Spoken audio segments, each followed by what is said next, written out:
আসসালামু আলাইকুম বন্ধুরা। আজকে ভিডিওর মাধ্যমে আমরা জানবো এমআরআই ব্রেন পরীক্ষার মাধ্যমে ব্রেনের মেনিনজিওমা টিউমার কিভাবে নির্ণয় করতে হয়। মেনিনজিওমা হলো একটি টিউমার যা ব্রেনের আবরণকে ঘিরে রাখা ঝিল্লি বা মেনিনজিস থেকে তৈরি হয়। এটি সাধারণত ধীরে ধীরে বাড়ে এবং বেশিরভাগ ক্ষেত্রেই তা ক্যান্সার নয়। টিউমারের অবস্থান ও আকারের উপর নির্ভর করে রোগীর নানা সমস্যা দেখা দিতে পারে, যার মধ্যে অন্যতম খিঁচুনি এবং অজ্ঞান হয়ে যাওয়া, দৃষ্টিশক্তি কমে যাওয়া, হাত পা দুর্বল, আচরণের পরিবর্তন এবং অনেক ক্ষেত্রে বমি হতে পারে। এখন যে সিকোয়েন্সটি দেখতে পাচ্ছ এটি হলো টি2 সিকোয়েন্স। আমরা আরো সিকোয়েন্স দেখব। এটিও টি2 অ্যাক্সিয়াল সিকোয়েন্স, প্লেয়ার সিকোয়েন্স,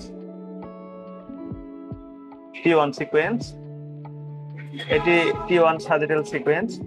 আমরা কন্ট্রাস্ট দিয়েছি, কন্ট্রাস্ট দেওয়ার পরে দেখো এই যে রঙের পরিবর্তন হয়েছে।